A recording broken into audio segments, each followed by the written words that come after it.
Hi guys, welcome to Monitoring and Evaluation Made Simple. I'm your host, Coach Alexander. If you're here for the very first time, please do well to subscribe to this channel because on a regular basis I post updates in relation to monitoring and evaluation. Today we're going to be looking at monitoring and evaluation of public projects. So just in case you're here for the first time again, my name is Coach Alexander. I've been doing this for 10 years now. I've enjoyed every little bit of it. It is in my blood. So if you like monitoring and evaluation, please do well to subscribe to this channel. And I have a book called The Logical Framework Analysis Step-by-Step Guide. There's a link in the description for you to download it. It's free of charge. You don't even need to sign up on any form or anything like that. You just go straight to the website where this ebook is. Then I have a special announcement. I'm sure most of you know that in 2020, I released the M&E guide, okay, beginner's guide, but now I'm working on a new version which is going to be released this year. So be on the lookout for one of my videos so that you gain access to this new book. And I love this part of this, the presentation. Enroll in the 6 months coaching program. This is a very good coaching program. People have enrolled in it. They're getting the full maximum benefit out of it. So if you are interested in receiving one-on-one coaching for 6 months, write to me and we'll do a bit of talking. Now, one final thing. I'm sure most of you have heard of this company called KP Islands. They're a growing company. They are promoting their monitoring and evaluation software. Now they have something special for all of you out there. They are currently running a promotion for M&E professionals to collaborate with their team on the same platform to collect data that can be exported as Excel or CSV for only $9.9, which is basically $10 per month. They are also offering free access to the beta version of their analytics for a limited number of users who would like to continue working on the platform after the data collection. I recommend you take advantage of this promotion to simplify your M&E process. Register for free through the link attached. So below I have this link, so please use that link to register for the KP Islands monitoring and evaluation software. They're running a very good promotion for you guys. So as usual, this video is long, so take full advantage of the timestamps in the description below so that you can navigate your way through this long video. I like to keep them long so that I'm a bit more elaborate on some of the things you want to learn about. Okay, so the way this is outlined, first of all, I want us to understand what are public projects. Then I want us to dive deeper into understanding how are public projects implemented and how are the public projects monitored and evaluated, why public projects are important, then the conclusion. So that's the outline of this presentation. I hope you enjoy it. So what are public projects? You see guys, this is one of the things I like to talk about. The world around us is full of projects. You've got construction projects, you've got water and sanitation projects, you've got building of hospitals. All these are done for a reason and they're being spearheaded by the government of the home country. Now these projects, when we say public projects, we are simply talking about projects that are run and owned by the government of that nation. These projects are funded using the revenue generated from the citizens' taxes, okay, and that's why they say it's important to pay these taxes.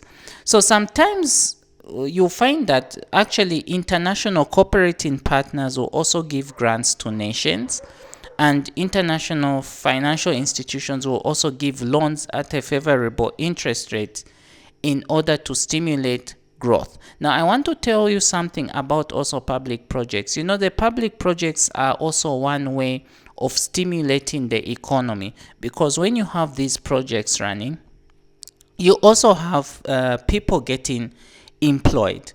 And because of these people, the citizens getting employed, there's better livelihood, there's better food security in that nation. And also, there's all that ripple effect that just leads to the growth of the economy. So that's why these public projects are done. So that's what they are. Now, how are public projects implemented?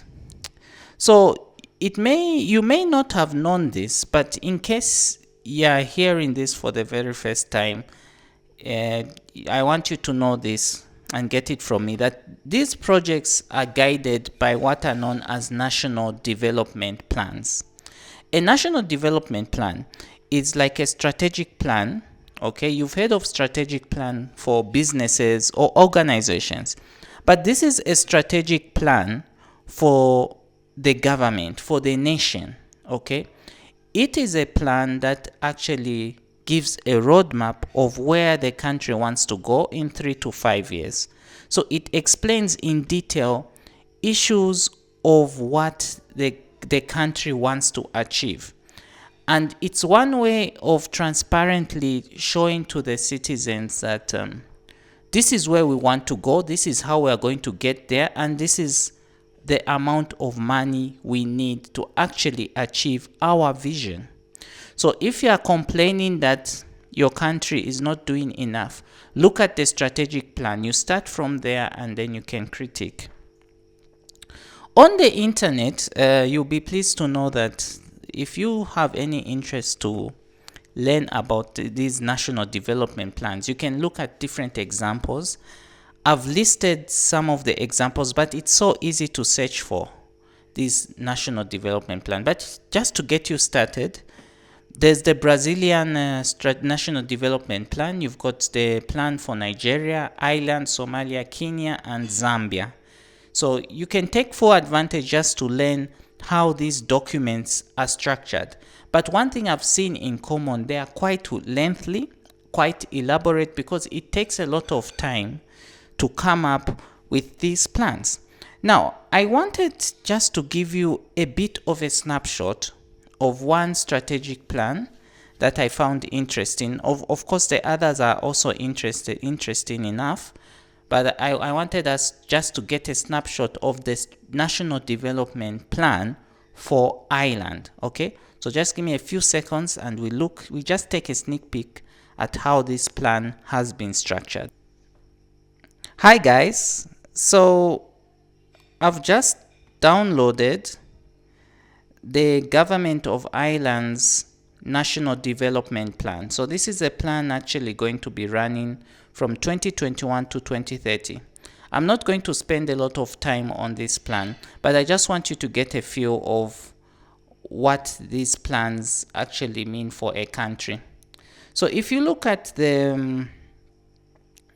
if you go straight through the document, they have a table of contents that actually highlights to you what they want to achieve out of this plan. So you can already see that there are certain things they are putting on top priority on their priority list, such as investment and issues to do with climate change.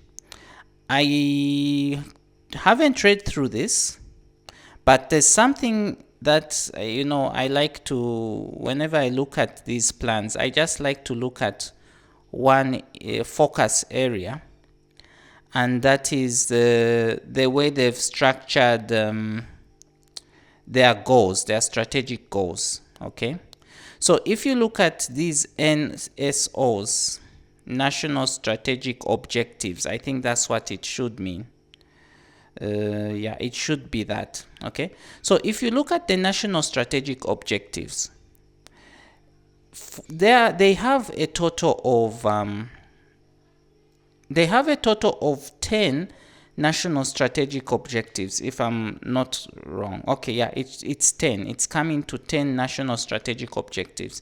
So now their first strategic objective is compact growth. That is what they're calling it. So at the end of the implementation period, they want to be delivering an average of 6,000 affordable homes each year. Urban Regeneration and Development Fund. So you can already see what that does. When you create homes, and they're calling it affordable homes, a lot of their citizens will be able to access those homes, and that will create a sense of security in terms of having your own home. But also what this does is that when you have these homes being constructed every year, it's a mechanism to create jobs. Another issue, we'll just look at some of the highlights. For example, they are saying enhanced regional accessibility, 360 million euros annually for active travel programs, replacement of the Dublin Belfast Enterprise train fleet, enhancement of interregional bus service. So this enhancement of interregional bus service is obviously an income generation mechanism. Okay, let's look at something else. High quality international connectivity, access to quality child care, education and health services. Investment in the first 5 initiatives, delivery of 150 to 200 school building projects will be delivered annually over the period 2021 to 2025. So you can already see that they've set goals for themselves. All right. So these goals, these national strategic objectives, are actually what the M&E team of that country will regularly be monitoring. Okay, so these are more like the outcomes of their intervention. Okay, so this was just a snapshot. You can find this document. It's for public consumption around the world. You can actually download this and appreciate what they're achieving. So let's get back to the presentation, shall we? Okay, how are public projects monitored and evaluated? This is a good question because it is complex. All right. The thing about the national agenda, there are a lot of factors at play when it comes to achieving the targets. You know, you're talking of a countrywide intervention, and at that big scale, it can get quite complex, and that's why even the mechanisms to monitor and evaluate these projects is also complex. Okay, so it's not like the way it's done in our organizations, like an NGO. It's not as easy as that. It's quite complicated, but I'll try to explain it in a very summarized way. Okay, so the way it is that some countries, what they've decided to adopt is that they'll have one coordinating ministry responsible for M&E. Okay, and that one coordinating ministry responsible for M&E will be the one monitoring and evaluating all government projects in the country. So meaning that this ministry will first of all commission evaluations. It will be doing the monitoring. Okay, now the way the monitoring is done is they won't necessarily always go in the field. It's quite expensive to do that and time consuming. But what they'll do is actually like if you have other ministries implementing projects, this coordinating ministry will build capacity in the other ministries so that those ministries can collect data and feed it to them, and then they'll just be using that data to compile a report that goes to the head of state. Now, like I earlier mentioned, they'll build capacity, they'll do the reporting, and they'll also commission in evaluations. But then the coordinating ministry also works closely hand in hand with other cooperating partners and other agencies, like the Central Statistics Office of the country plays a crucial role in giving them numbers that they can use to come up with a report. There's another thing I forgot to mention is that many of these strategic plans are aligned to the United Nations strategic sustainable development goals. So when they finish, like when all these countries have their national plans running, they have to be aligned to the United Nations Sustainable Development Goals. Okay, that is one. So this is one way it's done. You have one coordinating ministry. But the other way it's done is that you have various ministries, but they are doing their own projects. They are running their own projects, and then they have their own M&E team. So if, for example, you have the Ministry of Health running a health project, that project will hire M&E staff, okay? And then the M&E staff will compile a report that goes to the donor that is directly funding that project. So the thing about these projects also is that now let's get back to the National Development Plan. The thing about it is that whichever way you look at it, is that at the end of the day, all these ministries have to report somewhere. The data has to go to somewhere within the whole government structure, so that when those findings come together, they are going to come up with a report which they'll obviously share publicly with their citizens, and then it will be for public consumption. Everyone will know whether things are happening according to plan.